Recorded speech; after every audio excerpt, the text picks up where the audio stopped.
Hello and welcome. See a Flow podcast. We're here with Jasir at his store, Stockboy Chicago. Stockboy Chicago, which is at Sneakerville 88. Yep. You got the address for it? 5241 South Harper Ave, Hyde Park. Yeah, come check it out. Cool ass space. Get some sneakers, get some Stockboy merch right behind. Yeah, all the. Thank you for being here with us. Yeah, Yeah, for sure. Y'all thanks. y'all good? Yeah. For sure. Doing great. Well, thanks for coming on the pod. Yeah, for sure. Caleb, you want to jump into where they can find all this info at? Yeah, we'll put a link to Stockboy Chicago on the Instagram, the website, and the YouTube description. And then you can follow Flow on Instagram, flowclothing.com as well for the shop. So that's all the plugs. You want to plug anything else? Instagram, Stockboy Chicago. Instagram, The Real Jasir, The Real Jasir. Yeah, that's mostly it. Yeah, for sure. Well, shit, man. I mean, should we get into fits real quick? Are we doing that? I mean, why don't you just show off the Stockboy you Oh, right okay. now if you want to. Yeah, there's a new sample that just came in like last night. From the foot to the head. Got some Margiela tabbies. And then for the denim set, we just got like a full Stockboy denim set going on and stuff. Nice. That's my fit, yeah. Sick. Little Canadian tuxedo type Yeah, vibe. I fuck with it. yeah. In the coolest of ways, so. Yeah, you know, For sure. Very on my cool. Kendrick at the Grammys. yeah. 100%, bro. Yeah, well, listen, we'll just jump right into it. Yeah, I think we should just quickly mention how we met Jasir. Yeah. You met Paolo at the Social Work Chicago fashion show that you guys did. Yeah, you were modeling that, I believe. Nah, I was hoping with like the fits and everything and like the creative direction of it. Yeah. Right. Okay, sorry. That whole thing was so crazy for you. Yeah. It was a bunch of random pieces to it. But It was definitely like crazy. It was something. It was an experience, especially being like you were in high school too. So just being in high school and getting that experience, then it was like, all right, this is gonna be an interesting career down the line. Let's see what this turns into. Yeah. And then Jasir ended up making some shirts for us. For summer 2022, like the Salt Girl and the Octopus shirt. So that was we were struggling to find someone to make the shirts for us. So that was good that you came in. That's my biggest thing is just like, other than the brand having like the manufacturing, is offering that to people, because like me growing up in Chicago, I didn't have like nobody that could really help me out with printing. Like it was a struggle for me to get like my first sample made. Like my first sample was like this wrap tee, and it was so ugly. Like I was trying to make like a Lucky tee because it was like 2016 at the time, and like wrap tees were kind of big, but Lucky wasn't super big back then. I was like the only kid at my high school listening to Lucky for real. I was like, I want to make a Lucky wrap tee because there aren't any.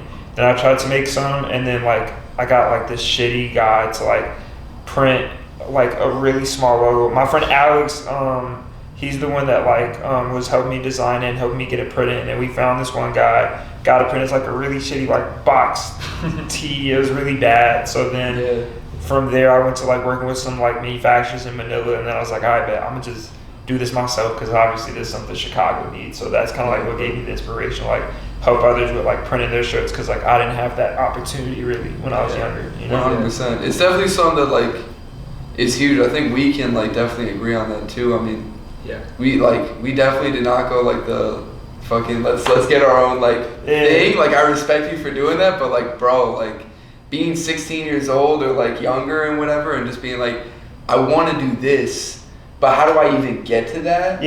Is like such a huge thing. So it's super admirable that you really like not only figured that out, but also are taking the steps to also be that one to help others too. Like, yo, check this shit out. If you want to do it here. So I would say it's definitely something that's hard to do, but you gotta just have like the right resources and mentors. Like I had my dad, I had like my uncle Lavelle. He owns like a shoe store, one of the biggest black owned shoe stores in Chicago. He owns a place called Success. But he has his own machine just like that. So like that's where the inspiration came from. I had my dad where he was like, all right, I'm not gonna give you the $25,000 to buy the machine, but I put up my credit score and you figure out the payments every month. And I was like, cool, that my dad gave me the platform, I just went and executed it, you know? 100%. So it was definitely like, it was a struggle though, like starting off, like, cause before like the brand, I was doing more so manufacturing, and it was stressful being like a 17-year-old kid, basically taking on a $25,000 loan to print shirts and then like have to pay off like a bill every month to pay off the machine and stuff. So that's a lot. Yeah, that's a lot. Definitely took a lot of like just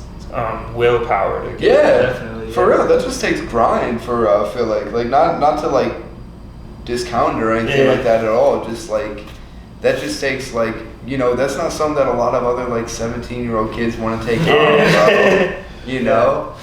Yeah, so, there's definitely a lot of pressure with that. So. Yeah, it is. Like, especially like when your bill for the machine is due in 2 days, you have a project for like 20, 30 shirts you gotta do for a customer. You've been putting it to the side because you've been doing schoolwork all day and like all week, and then the machine breaks down 2 days before you're supposed to turn in the shirts. And then you're waiting for the shirts so you can get paid, and then it just seems like everything's gonna fail, and then it all works out though at the end of the day, you know? Sure, bro. And I'm sure that's definitely giving you like a lot of experience for then running Stockboy. Having that entrepreneur experience already. Yeah, for sure. Yeah.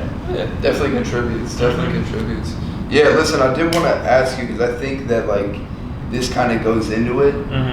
It's just kind of like, what are your kind of inspirations to get into this field? Like you kind of talked about your uncle's success and your father being the ones that kind of really helped you kind of make this dream happen a little bit, right?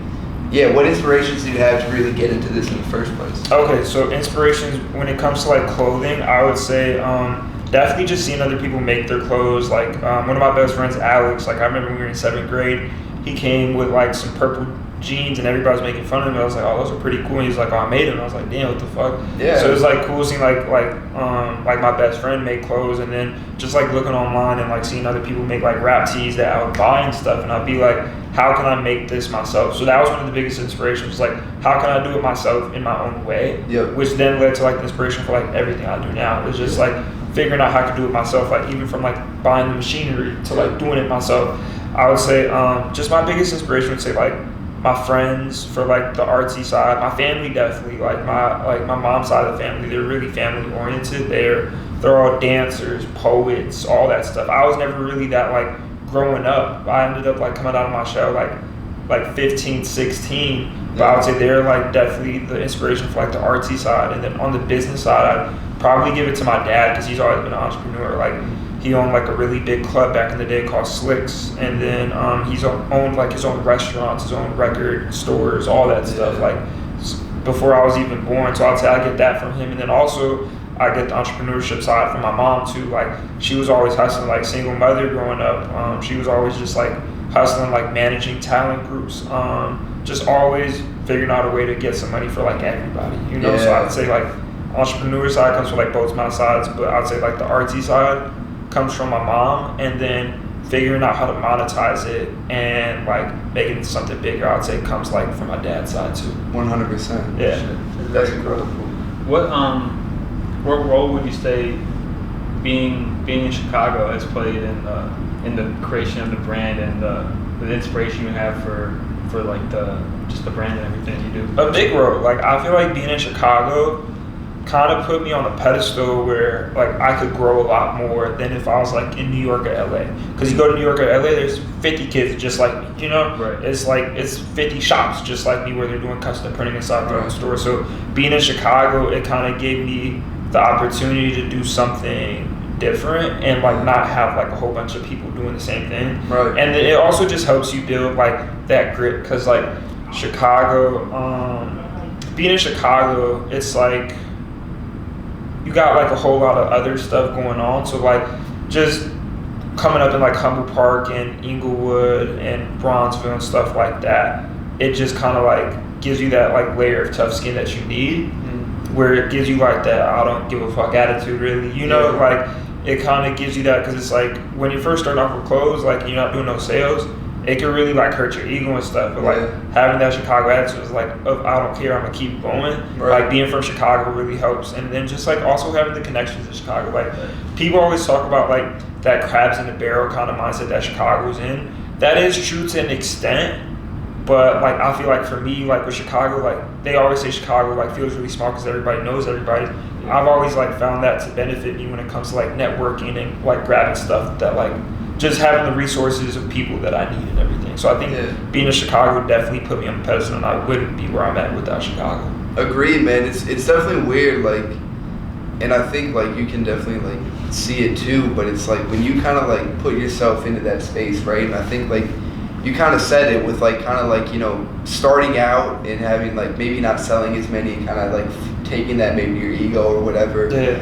And like maybe also having that imposter syndrome of like not feeling a part of that space. Mm-hmm. But like as you kind of just like I've experienced that, I'm sure you have too, like as you kind of keep being a part of that space, you kind of realize like you start making connections, and then people are like familiar, and then you go to like somewhere else and then they say something about someone else. It's like, oh yeah, I know that person. Yeah. Like it'll show you how small Chicago is, especially like when you go to somebody's Instagram and like they're like, what's your Instagram? And then probably Instagram, y'all got like 10 mutuals and stuff like that. No matter what, like whoever comes to the shop and they're like, what's your Instagram? I take their Instagram, and like we always got some type of mutuals. It's like, oh, you know him? Oh yeah, I went to high school with him. Oh, that's my cousin. Like, you know, Chicago, everybody's cousins, you know? Right, So, yeah, no, it's definitely cool like that. And I definitely agree. Chicago kind of gives you that like, I don't give a fuck attitude. Yeah, definitely. You know, like I think that's something that we can both agree in, and I think too, like with a float, I mean that's part of our like mission statement. It's just that of like stop at nothing, like just reach your higher potential, reach your goal, and stay afloat while you do that.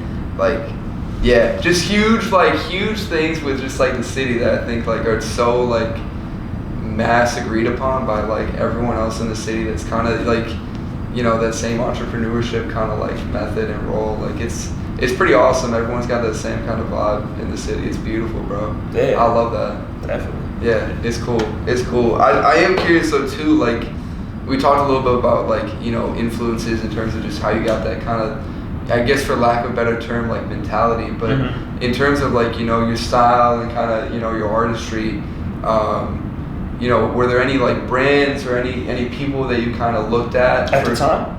When you were younger, even now, just kind of like different influences, kind of. Yeah. To get me into like making clothes, Marina Moorwood, he's a guy in the UK. Okay. He makes like really cool rap tees. That's what I started off by doing. It wasn't like stuff that said Stockboy. It was actually like vintage style rap tees. Yeah. I would say he definitely like inspired me on the rap tee sense to just like get on Photoshop, try it, and I would say other inspirations. I think his Instagram's like Dre the Shooter. It might be different, but my homie Dre, he's from Atlanta. He showed me how to like take what I like doing and turning it into a business. Like he introduced me to like some people at like Half Evil. I'd say Half Evil Sam, the owner of Half Evil Sam, he definitely was a big inspiration. Like when I was 16, 17, I met him and it was cool. Like when I came into the shop, he just showed love. He was like, man, grab a tote bag and let's just put everything in there. He got me right for the free, you know? And then like he was telling me like, man, you could be like so much bigger than me, like you're doing it younger. So I'd say like Sam and Dre put that battery in my back. Marina Moorwood helped me with just like the inspiration to do rap tees. I'd say like all my friends around me, like anybody that you see around me, they're always giving me inspiration. Like I don't really surround myself by people that like don't inspire me, because like people that don't inspire me kind of bore me and stuff. Yeah. But like with me, like I'm creative, so like anybody can inspire me to like a certain extent, you know. 100%. But I would say like always the people around me. And I would just say like interviews really inspire me. Like that's one thing I'm big on. Like you ask my friends, like that's all I'm ever watching, all I'm ever trying to put them on to is just like interviews. Like I don't care if like you're an artist, you're an entrepreneur, like whatever you do, like I'll just be watching interviews all day. So I'd say like that gives me big inspiration. And just my city, like seeing the lack of certain things, that gives me inspiration to do it. Like definitely that gave me inspiration to like take manufacturing and printing more serious, because it was a drought. It still is a drought in Chicago. Like when I went to LA, there were DTG printers all over like the street and stuff. New York, same thing. Chicago, nowhere. I got people that come like all the way from the south suburbs just to get their stuff printed because there's no access anywhere like near them, you know? So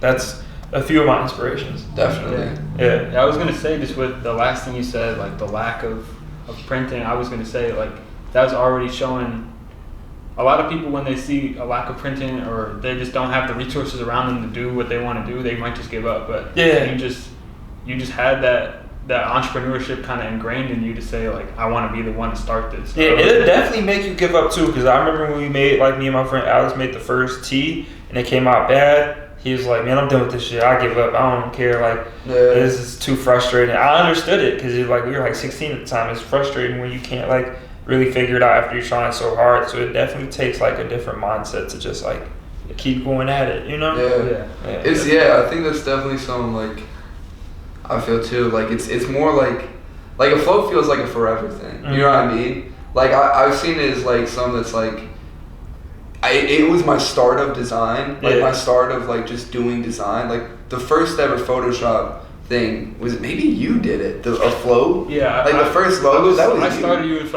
I started using Photoshop for the brand, and then Paolo studies design now, so he does a lot more of the design for it. But like sorry, not to like cut you off or anything, but like I just like, the less you think of it as like it has to be this right now. It's got to be this right now, and just like, this is like an evolution of me just in design and me pursuing what I want to do. Yeah. Like the more you just find comfort in like the setbacks that you experience, you know, it's like, that sucks, but that's gonna happen, and like the next time I do it, I won't make that mistake again. So it'll be better. Like in this way, it'll be better. Definitely. Yeah, I feel that for sure. Definitely. Yeah. So you still design all your designs on Photoshop? No, I don't design all my designs. Some like, we'll get a mood board. I got a team now, honestly, because like it's hard. Like when you're trying to like do certain levels of designing. I didn't go to school for design, none of that. Like I'm not a pro at Photoshop at all. Like you ask me to do some shit, it might take me a little second, but I got like a really strong team of graphic designers where like I could pitch an idea to them and they're like, I bet they go on Photoshop because they really went to college for it. They really like, that's their bag, you know. So like all credit goes to like all the graphic designers I work with, because like they're the reason like Stockboy was able to go. For sure, definitely. So what did you do to kind of build that team? Just found it throughout your network? Yeah, so like my friend Cohen, he helps with like my website design. He helps with my graphic designs whenever I need help. He went to college for graphic design. I got another guy in Pakistan. I met him through my manufacturer. My manufacturer's brother, he's really good with graphic design. And just finding like other designers on just like Instagram and stuff. Like social media is a strong way to like find whatever you want. So like I got people like throughout Instagram that I've met over the years, and I've just like built a good relationship where like sometimes they'll on their free time like work on some Stockboy designs and just present it to me and be like, oh, like how do you like this? And I'd be like, that's cool, like let's do it, you know? Yeah, 100%.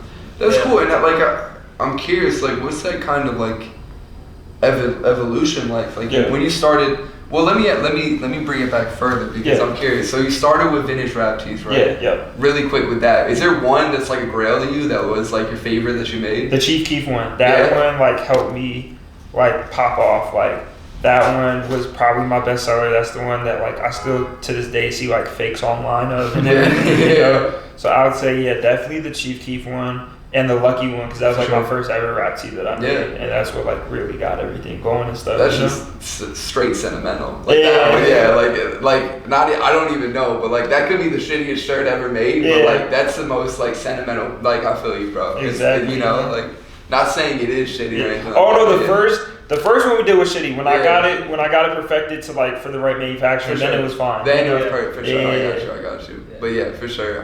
So let me ask you this, like. From vintage rap tees to then, was it then a progression then to Stockboy? Yeah. So when I started selling the rap tees, I always knew my brand name was going to be Stockboy. Like it was always Stockboy Chicago from like my website URL and stuff. But I wanted to go at it differently because I wanted to like figure out how can I get people's attention for a brand I want to start. Like I knew I couldn't just slap a logo on something and be like, oh, buy this, because people aren't really gonna buy that. So like rap tees was how I pull people in. So I'd drop rap tees and people would like really gravitate towards them. Like I'd start building the following off that. Yeah. And so obviously like whenever people want to buy a rap tee, they went to stockboychicago.com. Yeah. So then I'd have the rap tees on it, then I would start dropping Stockboy stuff on it. So at one point the website was 80% rap tee inventory, 20% Stockboy. Then as like the months went on, it was 70% rap tees, 30% Stockboy. So then slowly more and more Stockboy until it was like 50-50 Stockboy rap tees. And then it's like then it started being like more Stockboy stuff. And then now it's just 100% Stockboy. For sure. Yeah. So like that rap tees, those were like the entry points to like me getting people's attention and getting them hooked on, you know? Yeah, I got you. Did you plan it out that way or it just kind of happened? Nah, it just came from like me making what I like. So like the first thing I wanted to make was rap tees. So like I was never like, oh, like I wanted like eventually do like Stockboy stuff. My first interest was rap tees, so I made rap tees, and the brand name was always Stockboy. So I was like, when I got the chance to like actually do DTG printing and stuff, then I was like, all right, cool, I can now print on different kind of garments. Because with the rap tees at the time, with my manufacturer, he can only print on like polyester stuff. So it wasn't like a big range of options I could do. But when I got the DTG machine, it was like my mind was like the limit, like limitless. Like I could just print on anything. Right. So that's when I like started getting into like making like stock. I think that's when I first started making like my first Stockboy stuff on like zip ups and everything. For sure. Yeah. Definitely. Yeah. So like, I mean, that kind of like transgression of like just into Stockboy. Like, when did you really kind of like? Was there kind of like a moment where you felt yourself like really just be like, yeah, like vintage rap tees kind of I'm really into what I'm doing with Stockboy right now. I would say summer 2022, I think my senior year of high school is when like I took that shift because I just wasn't feeling the rap tees no more. Like honestly, like I kind of grew out of it. So the next step was just like do what I wanted to do, which was Stockboy and stuff, And like I was becoming like I was going into like, well, I ended up not going to college, but like I would be like a freshman in college at the time. Like I just felt like a little just outgrown of like the rap tees, so I just felt like the Stockboy stuff was the next step. For sure. Yeah. Definitely. That's sick. Just growing into your own brand and your own kind of own vibe. For sure, bro. I do want to hit back on this really quick because you mentioned it. You really like interviews. Yeah. And you like watching interviews. I think he's the same. We like huge into those type, like huge into that. Any favorites that like really? Emerald Potatoes on Ill Roots. You guys know who Emerald Potatoes is? He's just like, I don't want to like profile him. I think he's Indian. Okay. Something like that. Yeah. But real cool guy. He works with this guy named Ray's Corrupted Mind. Yeah. Travis Scott's photographer. So so like some of the stuff you might see Travis or like Ray wearing is made by Emerald Potatoes. Okay. I would say Jay-Z Breakfast Club interview. Yeah. I think he only has one. I'd say that one's definitely a top favorite. Yeah. I'd say the Ray's Corrupted Mind with Hypebeast interviews. I'd say all Hypebeast interviews, honestly. I fuck with all those. Like, I fuck with Ray's. What else does Hypebeast have? They have the Bloody Osiris one. They have the Kid from London with the Supreme. I'm trying to think of what other interviews I like. Adam 22, like watching like old like Lucky interviews. For sure. I don't really like. It's gonna be controversial to say, but I would say like back when like he was like a little bit cooler than everybody. Like Ian Connor interviews, like that would be cool because like he was like that edgy kind of guy and like just he was the one that kind of like him and Bloody Osiris like the ones that showed you like how to pop your shit and like talk your shit too. Yeah. Yeah, I would say really like those I'd say like my top interviews that like I still go back and watch. Go back and check out. Yeah. But I say Emerald Potatoes was always cool because like he showed me like whatever you want to do is possible because everything you need to find is on the internet. You just gotta go search it. You just gotta go look it up. Yeah, For sure. So for sure. Yeah. The Gunner Star one too. The Gunner Star on Hypebeast, that's one of my favorites. Too. Okay. Yeah. Okay, for sure. I might have to go back and rewatch. I know I definitely seen the Ray's Corrupted Mind and I think the Bloody Osiris Hypebeast interviews. I need to go back and watch a few of those. Have you seen any of like the Rick Rubin ones? You get into those? Nah, because he does more like rappers. I've seen the Kendrick one. Yeah, for sure. I've tried watching it. Yeah. He just talks a little slow for me. Yeah, he talks a little slow. It feels too set up in a way, Yeah. Like it just feels like too professional. I don't like super professional interviews. Like I like Breakfast Club because like you got like Charlamagne, like he's super like unfiltered. You can say whatever. On like you got the fucking moving cameras. Like they don't even have a fucking tripod for the Breakfast Club. Like I like the shit where it's like just authentic, like just run and gun type thing. That Hypebeast thing is just like the day in their life. Right. You got like Adam 22 where it's like it's just like it's not really professionally set up. Back in the day it wasn't.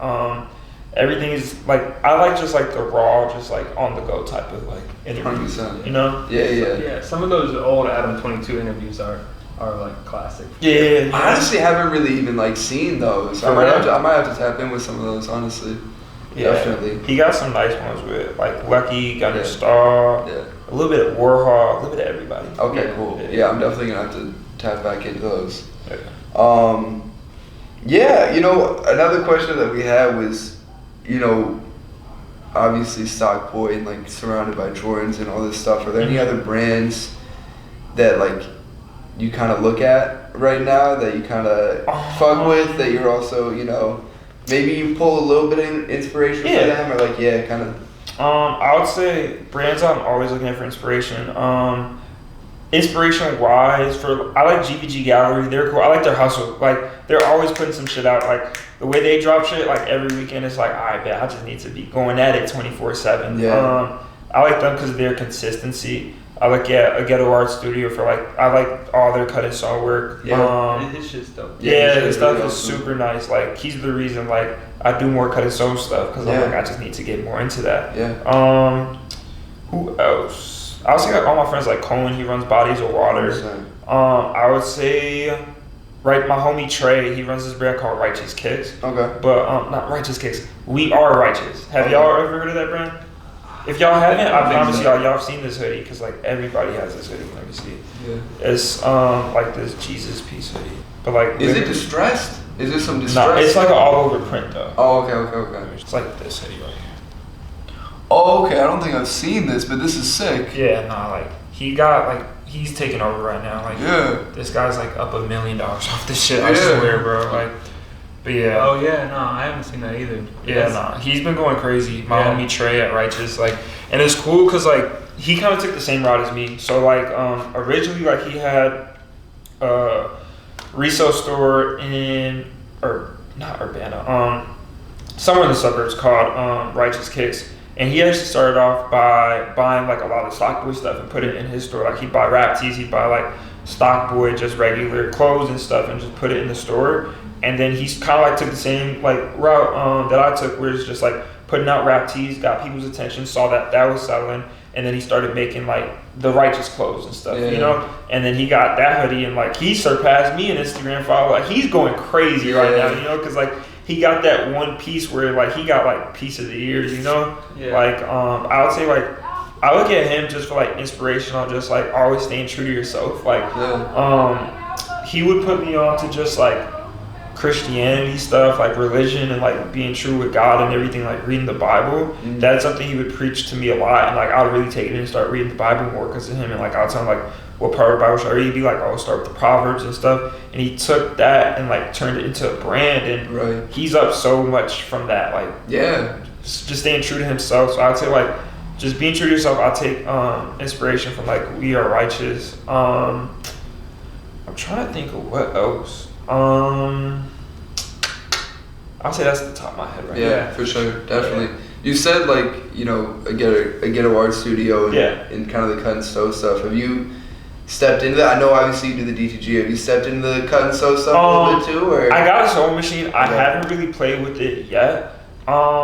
It's just real tedious. Like me, I came from just like retail and stuff, so I'm just into just like putting it all together. And like I got the people in like overseas, they help with like the cut and sew stuff. Like I'll tell them like, oh, I want to fit it like this, or like work on different stuff. So in that sense, I work on cut and sew. But this year I want to focus on like just getting my hands on the sewing machines, just going crazy in it. It's definitely a hard task. I applaud anybody who does like cut and sew like from scratch. It's cool. It's cool work. I don't know if, sorry, not to cut you off. I was just gonna say, I don't know if you've seen like Christian, you know, like Christian Juszczyk, the wife of one of the NFL players, where she makes custom, the cut and sew like jackets and stuff. Yeah. That shit's cool. She does like quick, like 90-second. She got like a TikTok too, right? Yeah. I've seen a TikTok. That's right. Yeah, that type of shit is definitely super sick.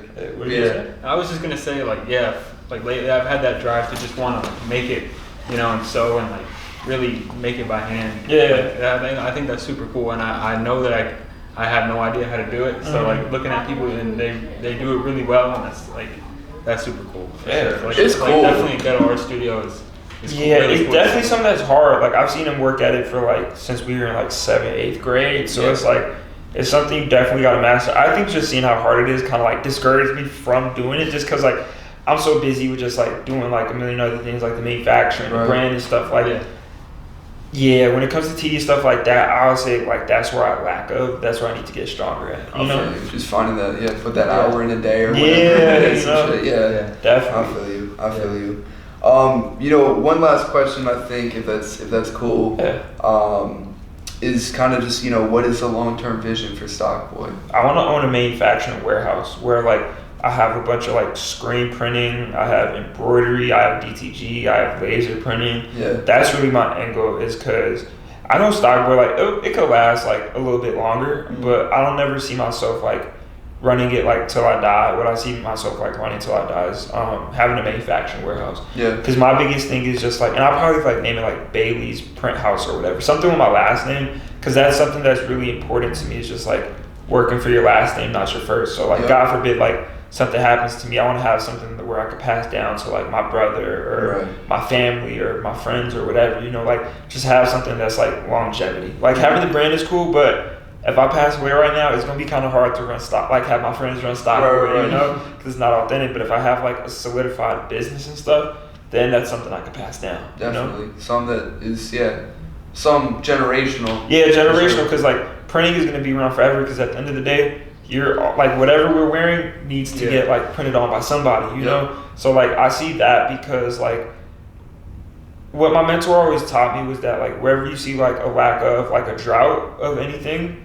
that's where you should go build at. So like that's where I see a drought of in Chicago, you know. So that's where like that's what I want to build at, you know. Definitely, that's beautiful. Mm-hmm. Yeah, fill that void. Gotta fill that void. Yeah, man. you know? Voice crack, but gotta fill that void.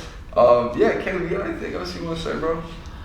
No, I just think that's a really cool vision and just project to have for sure. Just create that in Chicago. Yeah, it's beautiful for real. Not to I wasn't trying to like cut that off right there, but no, like for real too. Also, like I feel definitely like part of that. I think at least I sense it from you is like also including that space for people to come and learn that shit too. I'm guessing, you know, and like passing that knowledge and that information down to generations. That's my biggest thing. People, that's my biggest thing is just offering people stuff like the knowledge I wish I had like a lot younger. That's why like with Fortune House I put together like the field days too. So like during the last summer we put together like field days where like I put up my own money, like get food sponsorships and stuff. So like the big thing about that was like we got the kids to come out and just like we go out there play basketball, football, soccer, little kickball tournament and stuff, and like we get everybody like nice and tired, and then at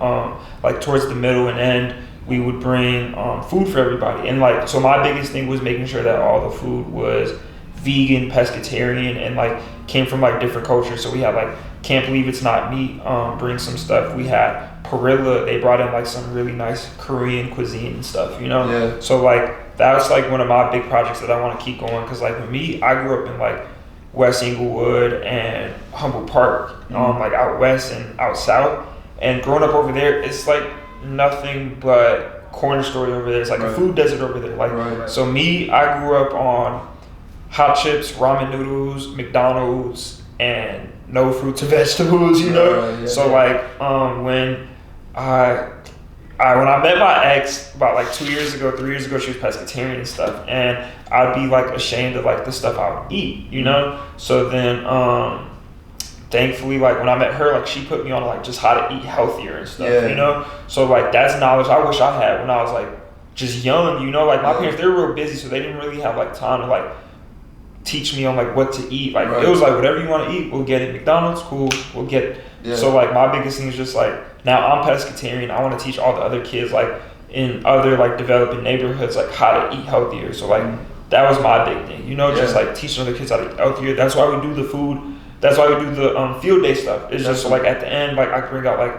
good like culture food that's vegan, and like, this kids coming up to me like, what are dumplings? And I'm like, just try, you might like it. They're like, I don't know. And then they try it, like, oh, this is good. So like just giving inspiration to other kids to try new foods. Because like me, I didn't want to touch sushi till I was like 18, 19 years old and stuff, you know. So like I just want to like break that time in half and just like help all the other kids like do stuff. So I want to like, my biggest thing is just I want to help kids just like eat healthier, make clothes, and just build more of a community of like just kids being able to like be themselves. Because like that's my biggest thing, like doing those three, honestly, like that's my mission right now. I might like have some new stuff for you like a few years from now, you know, for sure, but that's what it is right now. That's the biggest thing.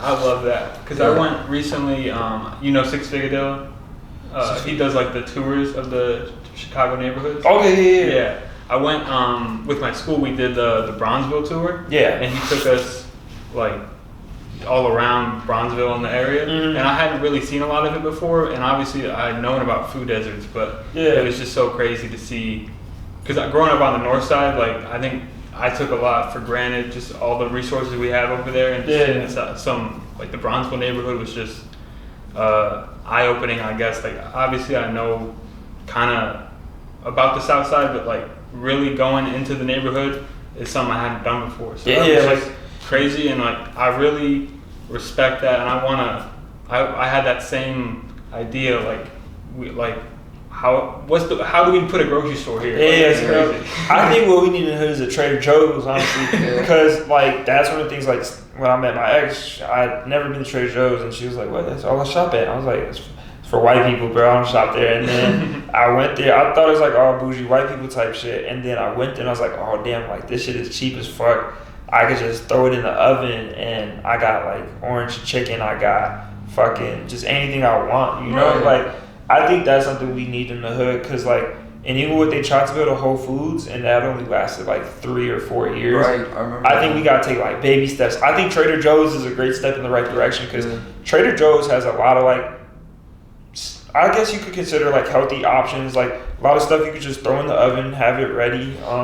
It's all easy to do. And then the cool thing I didn't know until like a few months ago about Trader Joe's is if you don't like it, you could take that shit back for a refund. Yeah. Oh, really? Yeah, you could take a bite of some shit, not like it, take it back to them. They'll give you a full refund. That's crazy. I did not know that. So Trader Joe, we need Trader Joe's in the hood. Yeah. It just sucks because I think they're family owned. So like it's harder like to open like one of those up versus like opening up. It's easier to open up a Whole Foods than a Trader Joe's. For sure. It's crazy. For sure. You know? That is wild. I feel like that's something we definitely need in the hood is a Trader Joe's. I got you. Trader Joe's saved my life.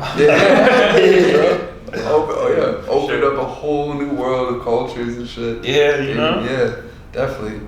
Yeah, that's sick, man. Are you planning on doing more field days this summer? Yeah, I want to do a lot more this summer. Like, I'm mad we only did 2 this summer. Like, I want to do like 1 every month, like or every 2 weeks. Next summer. You know, like I want to bring different stuff. Like I want to do like yoga out there, like anything that we can do to just get people outside. Just do it. I want to like get a whole bunch of new food sponsors and stuff. I want to have actual sponsors that actually give me the food. I was coming out of pocket. I was dinner going broke last summer.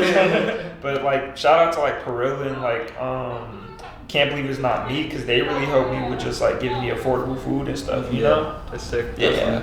So that's sick, man. Anything else they should look out for from you coming up? I would say this store honestly, like 100%. With this store I'm just trying to build it as like a community where like anybody could come and just do their thing. Like anybody could come design and print their own clothes. If you got a clothing brand, you could put your stuff up on the Chicago rack. We got like stuff like Star Market, we got Sinful Saint, we got a little bit of everybody up here. So it's like the store is like the biggest thing I want people to watch out for. It's just like, because I'm trying to add stuff to here like every month, you know? So, definitely. Yeah, I want to make this like the staple of like Hyde Park in Chicago, you know? 100%. That's awesome. That's beautiful. Yeah, so come check it out, man. Yeah. Secretville 88. Yeah. For sure. Stockboy Chicago, yeah. Yeah, Stockboy Chicago, come through. Yeah, definitely. Well, thank y'all for listening. Check us out next week. We'll be back. Flow Podcast. Stay afloat. Come check out Stockboy in Chicago. Yep. All right, cool. See y'all later. Thank you again.